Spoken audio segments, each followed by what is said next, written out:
हदाना हदाना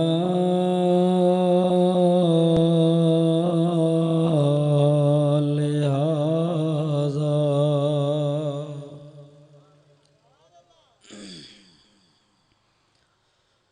वमा कुन्ना लिनहतदिया लौला लौला अन हदानल्लाह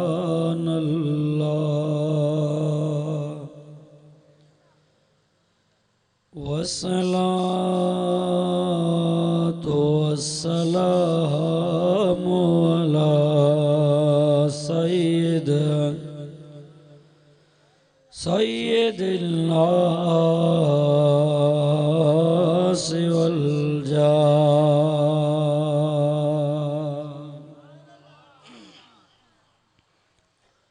वला आलिही व अस्हाबिही व अज़वाजिही व आलि बैतिहिल मुतत्तहिरीन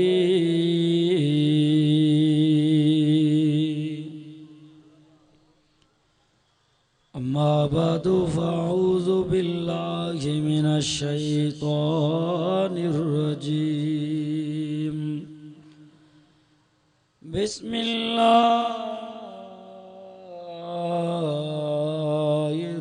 रहमानिर रहीम वमा अर्सलनाका इल्ला रहमतल लिल आलमीन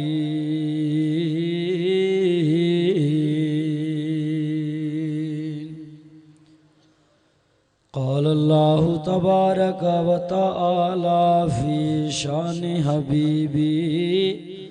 सल्लल्लाहु अलैहि वसल्लम वरफ़अना लका ज़िक्रका क़ाल अल्लाहु तबारक व तआला ऐज़न इन्नल्लाह व मलाइकतहु युसल्लूना अलन नबी या अय्युहल्लज़ीना आमनू सल्लू अलैहि व सल्लिमू तस्लीमा। सलाह शरीफ को बुलंद आवाज़ वॾे आवाज़ से अल्लाहुम्मा सल्ली अला मुहम्मदिन व अला आलि मुहम्मद कमा सल्लैता अला इब्राहीम व अला आलि इब्राहीम इन्नका हमीदुम मजीद। अल्लाहुम्मा बारिक अला मुहम्मदिन व अला आलि मुहम्मद कमा बारकता अला इब्राहीम व अला आलि इब्राहीम इन्नका हमीदुम मजीद। सुभान अल्लाह वॾे आवाज़ से अल्हम्दुलिल्लाह। अजो ही प्रोग्राम कुरानी रूहानी इस्लाही सीरतुन नबी सल्लल्लाहु अलैहि वसल्लम मेरज मुस्तफ़ा सल्लल्लाहु अलैहि वसल्लम कुरान मजीद जो आवाज़ अल्लाह जे कलाम जो आवाज़ जेसी ताईं पहुची रहियो आहे असांजो ईमान ऐं अक़ीदो आहे अल्लाह रब्बुल इज़्ज़त जे तरफ़ां रहमत जी बरसात वसी रही आहे। आखिरी वक्त आ, दुआ जो वक्त आ, तबीयत भी बिल्कुल साज़ा सख्त ओजागन जे करे मुसलसल सफ़रन जे करे बस मां इहो ही चवंदुसि तव्हांजे साम्हूं त अल्लाह सही खां दुआ है त रब्बुल आलमीन क़ुरान मजीद जी आयात जेका मूं तिलावत कई आहे उन जो तफ़सीर ऐं तशरीह करण जी तौफ़ीक़ बख़्शे। खोड़ सारा आलिम आया पंहिंजे पंहिंजे अंदाज़ सां मुंहिंजे सोणे नबी जे सीरत खे बयान करे विया। मां जेका आयत तिलावत कई आहे त मुंहिंजी दिलि बि चवे थी त मां पंहिंजे महबूब जे अहिड़े तरीक़े सां अहिड़े अंदाज़ सां सीरत खे बयान कयां जंहिंमें तव्हांजे दिलि में इश्तियाक पैदा थिए मुंहिंजे साईं सां मुहब्बत करण जो। नबीअ सां मुहब्बत हर मुसलमान मोमिन जो आहे, पर छा आहे त कॾहिं कॾहिं इंसान गुनाह करे करे पोइ इंसान जो ईमान कमज़ोर थी वेंदो आहे, उहा दिलि कारी थी वेंदी आहे। पोइ नबी सल्लल्लाहु अलैहि वसल्लम फरमायो त पंहिंजे दिलनि खे ज़ंग चढ़ी वेंदो आहे। साहबा फरमाइसे ज़ंग, लोह जे मथां ज़ंग त ॿुधोसीं ऐं उन जे ज़ंग लाहण जे लाइ बाह में सड़ण बि लोहार लोह जो ज़ंग लाहींदो आहे त पहिरियां बाह में साड़ींदो आहे, ॿुधोसीं। साईं दिलनि जे मथां जेका गुनाहनि वारी ज़ंग चढ़ी वेंदी आहे त पोइ इन ज़ंग जो इलाज छा आहे? मुंहिंजे सोणे नबी फरमायो ही अल्लाह जो क़ुरान आहे। ॿई हथ मथे करे सुभान अल्लाह जो अञा वॾे आवाज़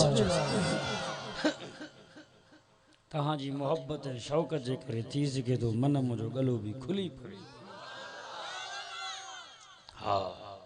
दिलनि जे ज़ंग खे लहणो अथव त अल्लाह जे क़ुरान जी तिलावत कयो मुस्लमानो। ही क़ुरान, ही किताब, ही कलाम अहिड़ो अज़ीम किताब आहे जो आसमाननि ते आयो, ज़मीन ते आयो, पहाड़नि जे हवाले थियो त दाहूं करे विया। से अल्लाह तुंहिंजे इन कलाम जो वज़न बार अमानत जी असां कीअं खणी सघूं? ही असां जहिड़ा गुनाहगार मेरा बंदा इंसान उन्हनि जे हवाले अल्लाह कलाम कयो त बिस्मिल्लाह करे चुमियो ॾिनईंसि, सीने में रखियईंसि, तॾहिं त तमामु मख़लूक आत्मा इंसान जो इज़त ऐं अज़मत वधी वियो। चो सुभान अल्लाह। तॾहिं त आदम पैगंबर खे बि फ़रिश्ता पिया सजदा कनि, तॾहिं त मुंहिंजे महबूब जे ग़ुलामी ऐं ड्यूटीअ में हज़रत जिब्राइल अमीन बार बार अचे पियो। तॾहिं त क़ुरान जे शान जे लाइ चवण वारे चयो, चई ए कुरान है नूरानी शीशा।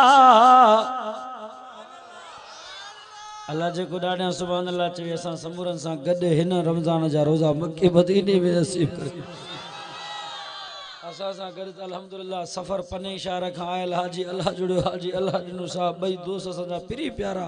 हर साल मके मदीने जो हज कंदा। चयोसीं असांजे लाइ दुआ करो त ही रमज़ान जा रोज़ा बि हुते रखो। मुसलमानो अहिड़ो इश्क कयो मके मदीने सां,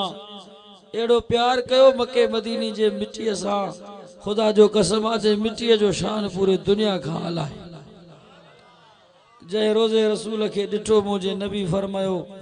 मंज़ार क़बरी फ़क़अन्नमा मज़ारमी, ॼण मां मोहम्मद अरबीअ जो दीदार कई, एॾो हुनखे सवाब मिलंदो। चई ए कुरान है नूरानी शीशा, जेड़ा सीधा राह दिखावे, जो अमल करे और पढ़े वो सीधा जन्नत जावे। कुरान दे कदर क्या जानने ए दुनियादार नबी ने, कुरान दा कदर मेरा साईं जाने या नबी दा साहबी। वदे वदे आवाज़ सां सुभान अल्लाह। अल्हम्दुलिल्लाह हज़रत मौलाना मोहम्मद अमीन चन्नो साहब मूंखे बार बार मुसलसल राब्ते में साईं तव्हांजो अचणु लाज़मी है, ज़रूरी आहे। मां बि थोरो अटकल सटकल करे लवाइण जी कोशिशि कई मां, पर मूंखे न छॾे। ॻाल्हि समझ में आई की न? साईं जन अल्हम्दुलिल्लाह इज्जत वारा आहिनि तंहिंजे करे दुआ कयो त इंशाअल्लाह आख़िरी वक़्त में रब साईं खां रोई दुआ घुरंदासीं त अल्लाह साईं असांजे गुनाहनि खे माफ़ करे वॾे वॾे आवाज़ सां चओ चई इस्लाम क्यों न हो मुमताज ओ दुनिया भर के दीनों में वहाँ मजहब किताबों में यहाँ कुरान सीनों में पूरे दुनिया में इस्लाम मुमताज है के ना दुनिया वारो जेका दुरूद शरीफ पढ़न जे ला मां तां के चयो अल्लाह रब्बुल इज्जत जो कलाम बुधायो त दुरूद पाक पढ़न जो केडो फजीलत मुझे महबूब जो केडो शान है जंग जो मैदान है सहाबाए किराम मुझे महबूब सां सख्त गर्मिन जे मौसम में बुख ऐं जे हालत में जंगल में निकरी वेंदा मुसलमानो न पांजे घर जो फिक्र न माल जो फिक्र न औलाद जो फिक्र पकल पकल खजो होंदा हुआ वयो मदीने मके अल्लाह के खजल जे माल से नवाज़ो हुआ हा सही मुख्तलिफ किस्म जा खज हिते त ता खज जा जेके माशाअल्लाह उहे छुहारा ऐं खारक खाओ उन्हनि में खखड़ी आहे मके मदीने जा हिकिड़ा अहिड़े क़िस्म जा हाजिर असांजे लाइ छुहारा खणी जंहिंमें खखड़ी बि न आहे अब आहिनि की न आहिनि हिकिड़ा अहिड़े क़िस्म जा वरी अजवा खुजूर तो खुदा जो कसम नबी फरमायो हर बीमारी बला जे लाइ शिफ़ा माण्हू हितो पिया उतां किलो जा किला घुराइनि हज़ार हज़ार में किलो तंहिंजी माना नबी साईं जे उन मदीने मके वारे बाग में एॾी वॾी बरकत आहे जो तुंहिंजे हिन पाकिस्तान इंडिया ऐं अमेरिका जे दवाउनि में बि शिफ़ा न आहे जेको मुझे महबूब जे मुल्क जे खजीअ जे उन बाग में बरकत हा दुनिया वारो वहीं करे सफ़र करण तलवारूं हलाइन ज़ख्मी भी थियन जंग कंदे कंदे जॾहिं सहाबा देर सां वापस आया रस्ते में थकी पिया मुझे महबूब सां गॾु कंहिं छांव में वेही रहिया मुझे दिलबर नबी फरमायो भुख लॻल आहे साहबा जी जमातो आए त कुझु आणियो मां जादो त सभु कयो कंहिं खाधो न खाधो सहाबाए किराम पंहिंजा कजावा ॾिठा सवारीअ खे तलाश कयो रुकल मानीअ जा टुकर मिलिया टिन टिन ॾींहंनि जा मुसलमानो न भाॼी आहे न भुती आहे रुखल मानी पाणी हुजे त हुन में भिजाए करे नरम करे खाइजो अणछणियल अट जवल जी मानी एॾी सख़्त मानी महबूब फरमायो साहबा जी जमातो भला आहे का आलाण वारी तरश भाजी ऐं चटनी जैसा मालिया खे आली करे खाइजो फरमायो या रसूल अल्लाह कुछ भी ना है महबूब जे अखियुनि में पानी आयो दिलबर नबी हथड़ा मथे खया अल्लाह ही साहबा तुझे इश्क जे ला विड़ल था अल्लाह तुझे कुरान जे ला विड़ल था अज बुखायल पेट सा अल्लाह रुखी मानी आहे टे ॾींहं गुज़रिया ओ मुंहिंजा अल्लाह इन्हनि मां कंहिं पंहिंजो पुटु शहीद करायो कंहिं बाबो शहीद करायो कंहिं जो भाउ शहीद थियो अल्लाह एॾी वॾी कुर्बानी अल्लाह वरी बुख जे हालत में ओ दुनिया वारो मुंहिंजे साईं इहे लफ़्ज़ मस चया हिकिड़ो माखी आयो आहे परे परे खां माखीअ जो मख महबूब जे कन में अची करे उन आवाज़ खयो आहे महबूब मुस्कुरायो आहे हज़रत अली शेरी खुदा आयो या रसूल अल्लाह फिदा का अभी वो मी सोना मुझो अबू ता ते कुर्बान मुझी अम्मी था ते कुर्बान साईं अग में तो रो पिया वरी मुस्कुरायो पिया। नबी फरमाओ जी हजरत अली ही माखिया जो मख आओ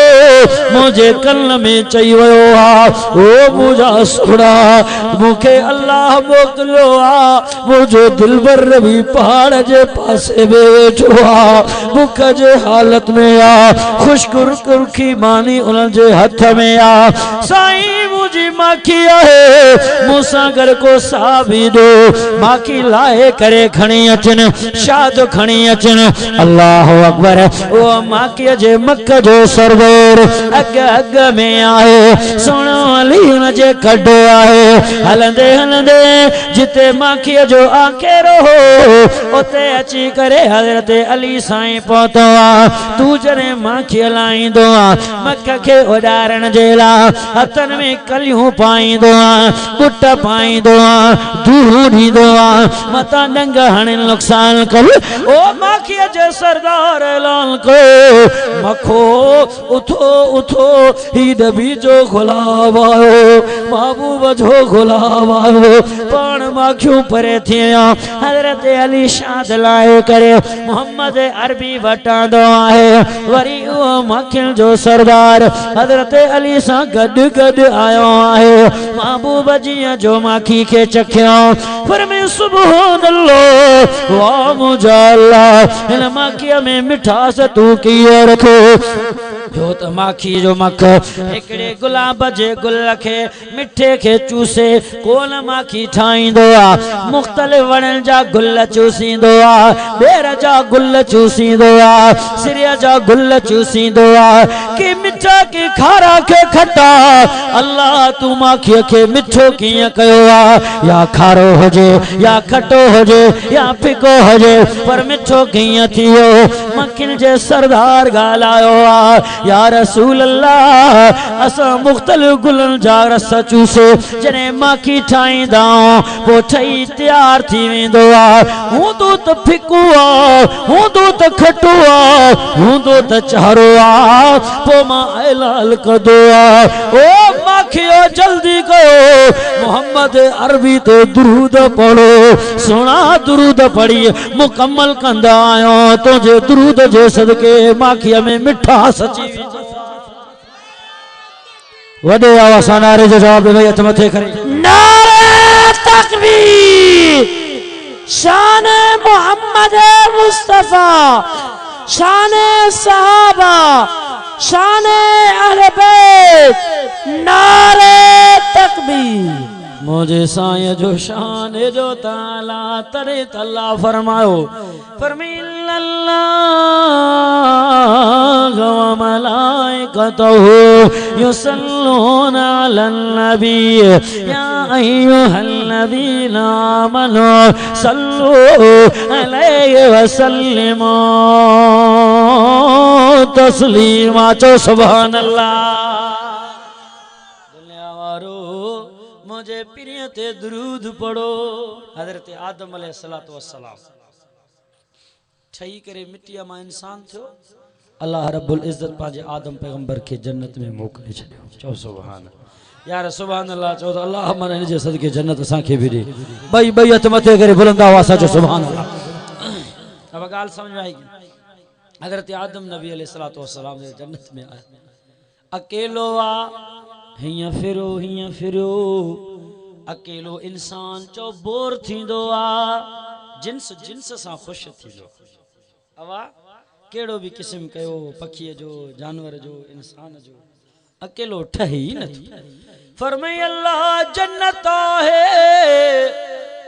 अल्लाह मेवा ओ मुझा अल्लाह जन्नत में शराबन तहूरा खीर माखी जो लारो पर जोड़ी वारो जरूरी है ना सही उनका तो को वाही को नहीं को अल्लाह फरमाए अच्छा जोड़ी जी जरूरत है हजरत आदम अलैहिस्सलातु वस्सलाम निंड पियो खबी पासीरी में अल्लाह पाक बीबी हवा के पैदा करे छो सुभान अल्लाह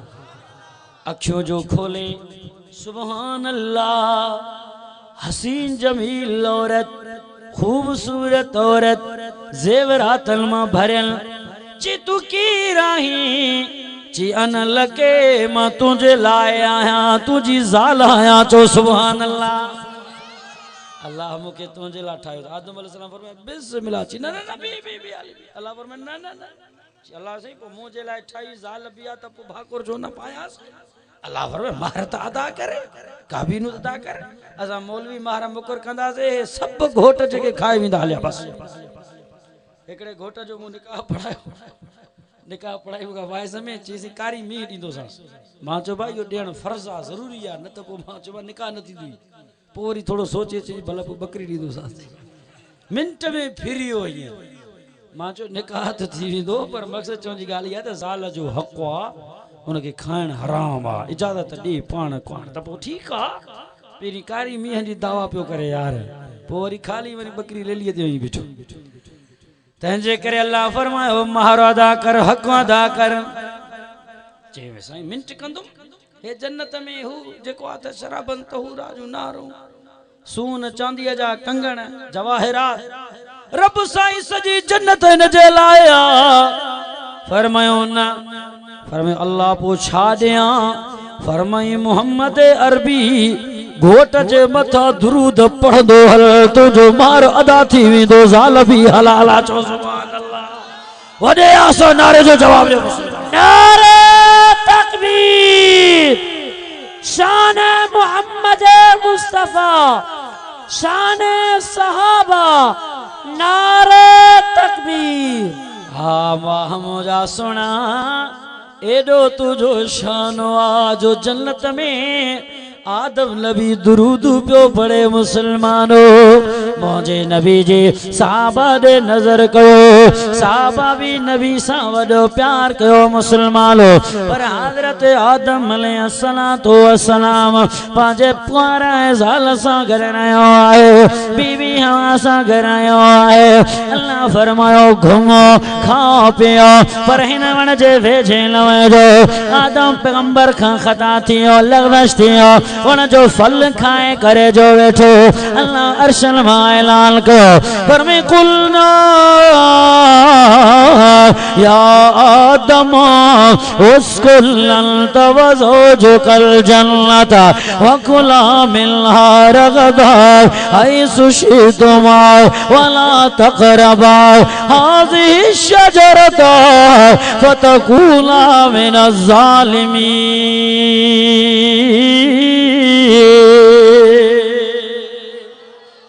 जन्नत का 12वीं मुझे नबी जो शान चो आला है मुझे नबी सा साहबा जो इश्क मोहब्बत न जो अंदाज तरे सो मुसलमानो अल्लाह असा ता के इश्क नसीब फरमाए नबी जो हिकड़ो साहबी आहे तवज्जो कयो मुसलमानो हजरत साद रज़ी अल्लाह तआला अन्हु चो सुभान अल्लाह अया वडे आवाज केर हजरत साद सुलेमी रज़ी अल्लाह तआला अन्हु रंग जो सादड़ो आ रंग जो बिल्कुल कारड़ो आ अची मोहम्मद अरबी वट वेठो निमाणे हाल सा वेठो अखिल में पानी थसे नबी फरमायो साद छो परेशाना ची या रसूल अल्लाह बुधायो भला असा जेड़ा कारड़ा भी कोजड़ा भी रंग जा सादड़ा भी जन्नत में वीदा के न वीदा मौजे नबी फरमायो साद केरियूं गालियूं थो पुछे अल्लाह वट ईमान जी जरूरत आ रंग जी जरूरत नाहे अबू लहब रंग जो गोरो हो एडो तो सोनो हो मक्के जे गलन में घुमंदो नूर जो लाइट सा मक्के जा गलियों चमकदा आया पर जहन्नम जो बल बणजी वयो आहे खोल कुरान सुभान अल्लाह दादा तो मुसलमान साईं कुरान में ऐलान कयो आ तवज्जो कयो मुसलमानो पर मैं बिस्मिल्लाहिर्रहमानिर्रहीम ओ दुनिया रो अल्लाह साईं कुरान में ऐलान कयो आ पर मैं तब्बत यदा अबी लहबियो व तब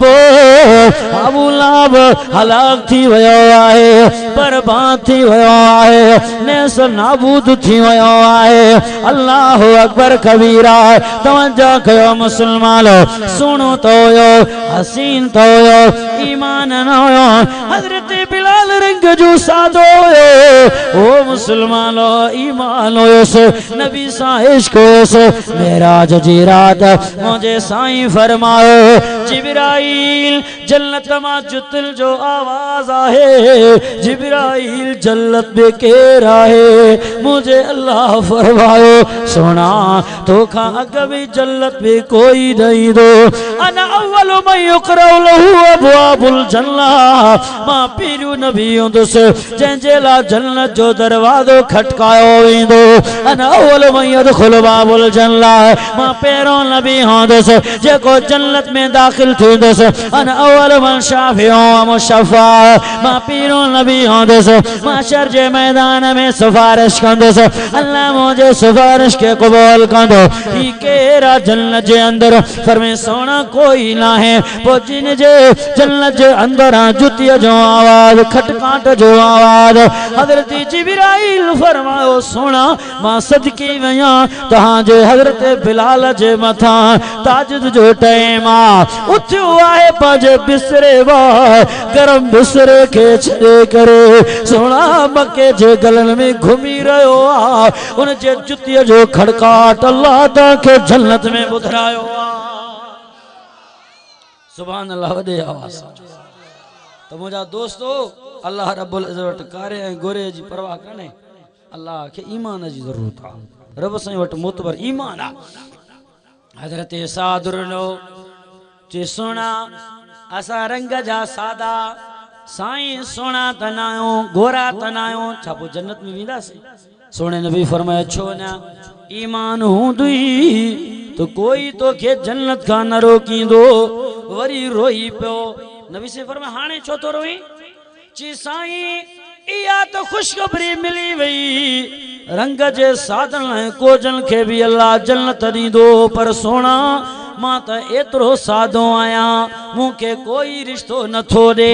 पांजे बिरादरी में पांजे कौम कबीले में कोई रिश्तो कोन थो दे छो त मां रंग जो सादो आ सोनो न आया मुझे महबूबा फरमायो ओ मुझा साद परेशान लथी एकड़ो साहबी आहे जे जो नालो अमर बिन वहाब आहे उन अमर बिन वहाब वट वई मदीने में दौलतमंद साहबी आ वदे पैसे वारो साहबिया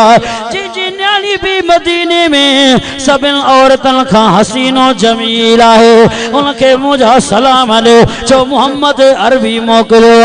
तुझे न्याणिया जे रिश्ते जे लाचो सुभान वदे वदे आवाज जो सुभान नारे तकबीर शान मोहम्मद मुस्तफा शान सहाबा नारे तकबीर हाणे ही रंग जो बिल्कुल पूरे मदीने में सबिन का रंग में साधो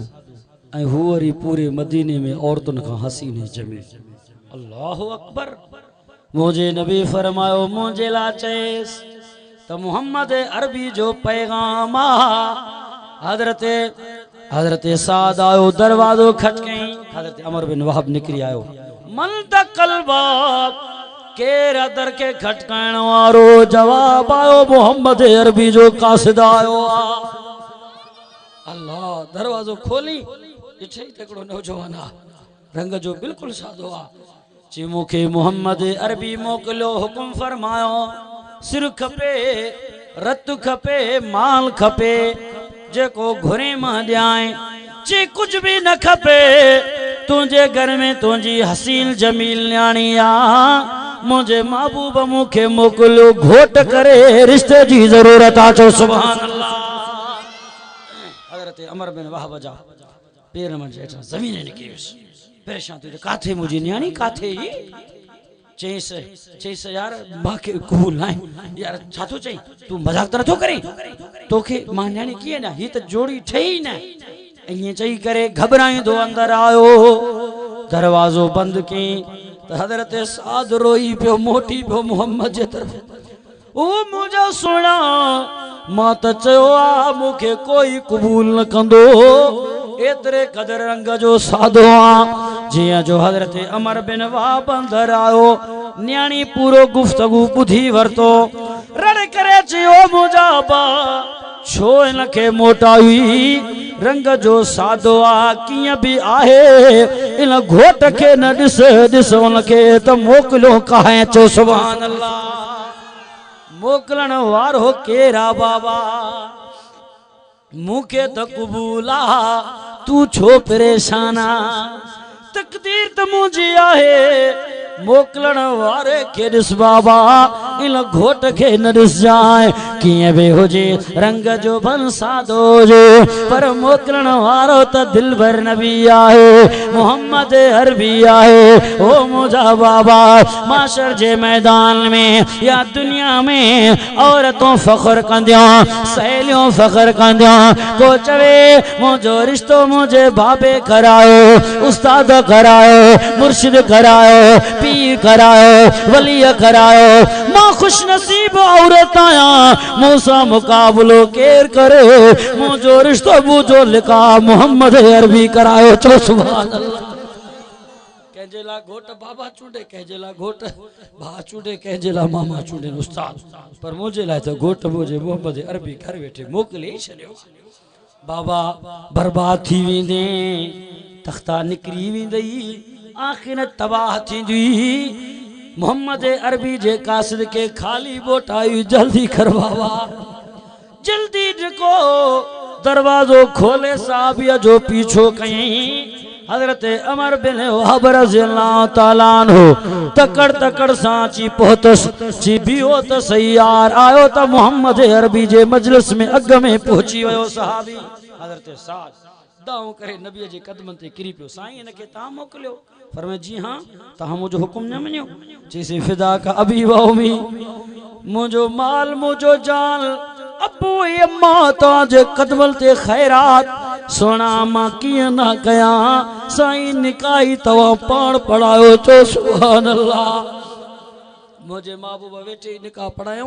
फरमायो साद हाने 400 दिरहम मुकर्रर कयो मां 500 इहो अदा करे पाजे कुआर के वठी बस शादी थी वी बा असा वट दोहला इंदा पेरा सामान लगंदा पेरा वडा वडा खर्चा थींदा लखन जा लखों जेको गडु करे उन खां पो न्याणी जो निकाह थे तहां पासा पाण जुल्म कयो आ पांजे लाइ पाण तबाही ठाई था मुसलमानो या सुन्नत जे तरीके ते नाए या बर्बादी या शादी नाए मुझे नबी फरमायो बस निकाह थियो बाबे जादनो मोहम्मद रसूलुल्लाह सल्लल्लाहु अलैहि वसल्लम निकाह पढ़ायो 400 दिरहम मजाब ची साईं माता एडो गरीब 400 दिरहम छा एक दिरहम भी मूट ना है ॾिसो त सही अंदाज़ो त लगायो दीनदारा सहाबिया ईमान तद मुसलमाना बदरिश्तो कबूला बस असा त एड़ा घोट गोलींदा से जो आसमान का कोई फरिश्तो लही अचे जैसी ते न्याणे जी जिंदगी बर्बाद ये गालियूं त तोखे कौड़ियूं लगंदियूं न इते त तू नाराज थी मौलवी आलम जे करे हक गालाए गाल समझ में आई के ना नेका दीनदारा पर्देदारा गैरतमंदा न्याणी जी जिंदगी की बर्बाद न कयो दुनिया वारो मुझे महबूब फरमायो 400 किसी मोटर ते एक दिरहम भी ना है महबूब फरमायो वही सोने अली वरचो सुभान अल्लाह सुने उस्मान वरचो सुभान अल्लाह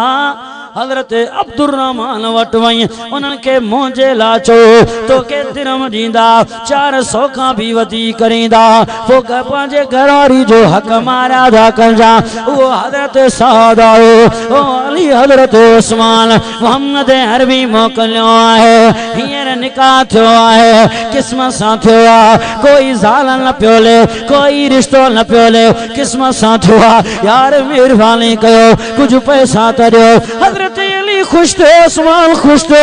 हजरत अब्दुर्रहमान बिन औफ खुश थे 400-500 दिरहम ॾिना अञा भी वधाए ॾिना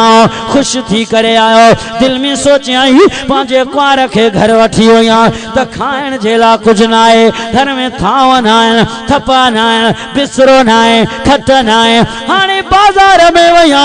पंहिंजे लाइ बिस्तरो भी ख़रीद कयां कपड़ा बदलते न आहिनि चंपलियूं भी वठां कुझु खाइण पीअण जे लाइ कुझु चङो गोश्त वठी अचां सतू वठी अचां अची पंहिंजे कुंवार खे वठी अचां आख़िरी रात पीरी रात आहे मुसलमानो वसल विसाल जी रात आहे जीअं साध बाज़ार में आयो ख़ुशियुनि में हुयो वॾा ख़्यालात होसि इहो कहिड़ी खुशी जो मकाम होंदो तवा पान अंदाजो लगायो मुसलमानो निकाह जो टाइम रात रुखसती बाजार में सामान वठन जे लायो अचानक हजरत साद जे कन्नन ते आवाज आयो ओ या मुजाहिदो ए मुजाहिदो निकरो अल्लाह जे रस्ते में उखरुजू फी सबीलिल्लाह उखरुजू फी सबीलिल्लाह नबी जो हुक्म आयो जिहाद जी तैयारी कयो काफरन जो लश्कर पहुंची वयो आहे कोई रब जे राह में वणन वारो हजरत साद जे कन्नन ते आवाज आयो दिल बदल जियो सो ज़हन बदल जियो सो थतो सा भरियाई जियो मुझा अल्लाह तू गवाह मुझा अल्लाह पूरी जिंदगी रिश्ते जे ला तड़पियो अल्लाह निकाह जे ला रुनो मुझी कुंवर मुझे इंतजार में एड़ी तो सोने मदीने में का औरत ना है अल्लाह ही पैसा खणी आयो पांजे कुंवर जे वठण जे ला घर के सिंगारण जे ला पांजे सेज के सिंगारण जे ला अल्लाह हाने दुनिया जी जरूरत आहे अल्लाह मुखे ज़ाल जी जरूरत आहे अल्लाह मुखे पैसल जी जरूरत आहे वही तलवार खरीद करे थो घोड़ो खरीद करे थो ज़रा खरीद करे थो तवज्जो कयो मुसलमानो वडी चादर खरीद कई कारी चादर पान के वेढ़ियाई घोड़े जे मथा सवार थो सोचियाई मता मुखे को साहबी दिसे मोहम्मद अरबी दिसे अरे ई तो घोट सादा रात जो निकाह थो ही किए जिहाद में आओ मता मोहम्मद अरबी मुखे पोते मोटाए तो के तो मोकलियो पांजे कुंवर जे वठण जे ला तू हेदे छो आयो यो भी खौफ थस पान खे लिकाए तो पान खे छुपाए तो ॾाढा तो सुभान अल्लाह दिल में सोचे जेकर इया निर्वार थी घोड़े ते वही तलवार खणी वया तो नबी सल्लल्लाहु अलैहि वसल्लम पोते मोटाईंदो चंदो बाबा तुझो तो निकाह पढ़ायो सी हींअर तू जिहाद में हाली तो के माफी आ इन जे करे छुपी लिखी करे पाण के अल्लाह जे रस्ते में पेश तो करे सुभान अल्लाह वडे आवाज वडी चादर खरीद करे हिया पाण के वेड़े ए साहबा जे लश्कर में पीरो साहब भी हो जेको निकाह भणी करे दुश्मनन सा वेड़ियो सही हिया पाण के वेड़ाई निकाह हिया रुमाल वेड़े बिल्कुल पाण के वेड़ाई हथ भी वेड़ाई हिया निकाह बणी करे चादर हणी करे हथड़ा छुपाए करे तलवार खड़ी करे घोड़े ते सवार थी अल्लाह अकबर जा नारा है साहबा फरमाए अली हजरत अली है केरा दिसी दिसी चो खबर ना है अल्लाह के मुसाफिर के मोकलियो मदद जे ला अले केरा विड़दो रहो तलवारू हण दे एकड़े जालिम दुश्मन ने भागे जो तलवार घोड़े जे पैर में लगी उस घोड़े के ठोकर अचियो घोड़ो किरी पियो ड्रही पियो तो ही भी किरी पियो निकाब खुलियुस जिया जो खुलियुस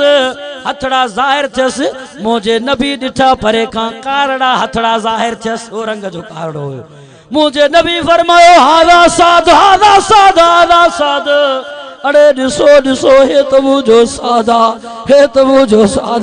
घोट मुझो सादा पर हजरत साद पोते न हटियो तलवारू हणंदे शहीद थी मैदान में किरी पियो मुझो साई साद जे बतायो साद तू छा कयो यार तुझी कुंवर तुझे इंतजार में आ तोके त सौदे जेला मोकलो से तोके त बाजार में मोकलो से ही रात तुझे कुंवर सा रात मल्हाइण जी रात आहे तू छा कयो साद नबी साईं रोई पयो हजरत साद जो सर मुबारक पांचे झोलिया में नबी रखो आहे वरी नबी पांचो चेहरो पासीरो कयो हिया नबी बुट फरमायो साहबा फरमायो या रसूल अल्लाह अग में तवा रो पया वरी ता पांचो चेहरो छुपायो साद खा मुझे नबी फरमायो हां इन जे करे रो पयो बेचारे जो रात निकाह पढ़ायो मास रात भी कुंवर सा गुजारिया दुल्हन जे इंतजार में हसीन जमील घरवारी रोई रोई करे मुखा वरताई पर हाणे इन जी शहादत मोइन जे करे तो परे कया जन्नत मां हिन जे ला हुरू आयो कुंवर बणजी करे अची करे चवल पयो साधो थो हिक कुंवर के छड़े आयो जन्नत में असा 70 कुंवर तुझे इंतजार में चो सुभान अल्लाह नारे तकबीर जमीयत उलमाए इस्लाम नारे तकबीर। अंदाज़ो त लगायो इन्हनि जो छा इश्क हो नबी सां,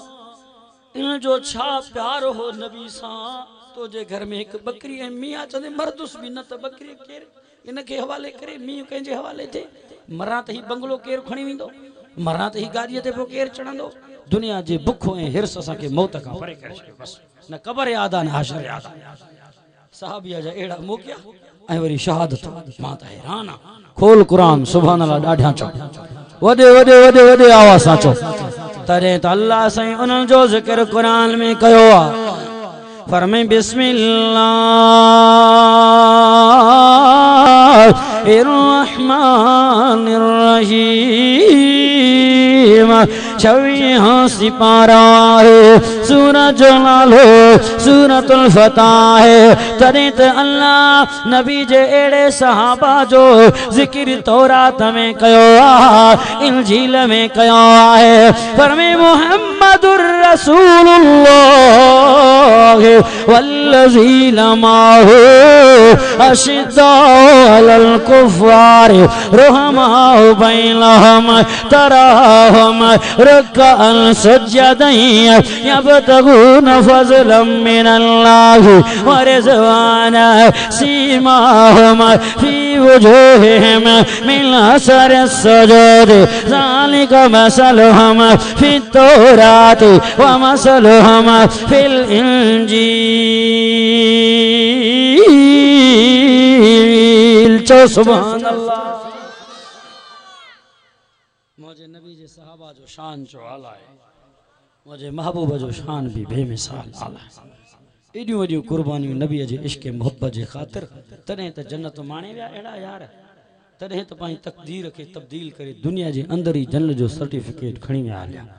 अज वायदो क्यों है अज़म क्यों मुसलमानों तो इंशाअल्लाह असां भी पूरी ज़िंदगी पंहिंजे दिलबर नबी मोहम्मद अरबी सल्लल्लाहु अलैहि वसल्लम जे ग़ुलामीअ में गुज़ारींदासीं।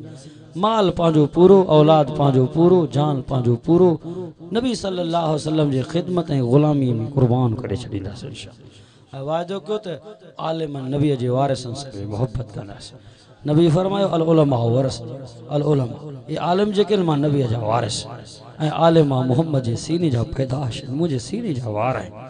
फज़लुल आलिम अल आबिद का फज़ली अला अदनाकुम। मुझे कुरान वारे आलिमन जी शान ईया आम मुसलमाननि ते जी मां मोहम्मद अरबी जो चो सुभान अल्लाह। फज़लुल आलिम अल आबिद का फज़लिल कमर अला साइल कवाकिब। आलिम जो शान तमाम इंसाननि जे मथां आबिदनि जे मथां ईअं आहे जीअं चंड जी फज़ीलत सितारनि जे मथां। अॼु वाइदो कयो दीनदारनि सां मोहब्बत कंदासीं। चओ इंशाअल्लाह पंहिंजे बच्चनि ऐं ॿारनि खे क़ुरान जो हाफ़िज़ आलिम बणाईंदासीं। ज़िंदगी रही त इंशाअल्लाह तव्हांजे साम्हूं वरी तफ़सीली बयानु कंदासीं। उहा मा अलैना इल्लल बलाग। अल्लाहुम्मा सल्लि अला सय्यिदिना बिस्मिल्लाहिल्लज़ी ला यज़ुर्रु मा इस्मिही शैउन फिल अर्ज़ि वला फिस समाइ। या अल्लाह जो के प्रोग्राम खे क़बूल फरमा। या अल्लाह जो के जलसे खे क़बूल फरमा। या अल्लाह जेके बीमारनि खे शिफ़ा अता फरमा। या अल्लाह जेके बे औलादनि खे नेक साल औलाद अता फरमा। या अल्लाह भाऊ जे मस्जिद मदरसे खे फरमा। या अल्लाह पूरी दुनिया के अंदर मुसलमान जी गैबी मदद फरमा। या अल्लाह शहादत जी मौत अता फरमा। या अल्लाह कब्र जे अज़ाब खां बचा। या अल्लाह माशर जे रुसवाईअ खां बचा। या अल्लाह तू पंहिंजो फज़ल करम अता फरमा। माशर जे मैदान में सुहिणे नबी सल्लल्लाहु अलैहि वसल्लम जी शफ़ाअत नसीब फरमा। या अल्लाह बुरे मौत खां बचा। या अल्लाह नेक साल औलाद अता फरमा। या अल्लाह आयल तकलीफ़ूं आयल मुसीबतूं सब दूर कर मुंहिंजा अल्लाह। या अल्लाह जेके रिज़्क़ रोज़ीअ जे लाइ परेशान हाल थी असां समूरनि जे रिज़्क़ रोज़ी में बरकत अता फरमा, कुशादगी अता फरमा। जेके कर्ज़ाई जंहिंजे मथां कर्ज़ आहिनि या अल्लाह जा कर्ज़ दूर फरमा। या अल्लाह तू असांजे औलाद खे नेक साले बणा, नेक नवाज़ी बणा। या अल्लाह तू पंहिंजो फज़ल करम अता फरमा। जॾहिं बि मौत अचे ज़ुबान ते कलमो जारी हुजे बुलंद आवाज़ सां पढ़ो ला इलाहा इल्लल्लाह मुहम्मद रसूल।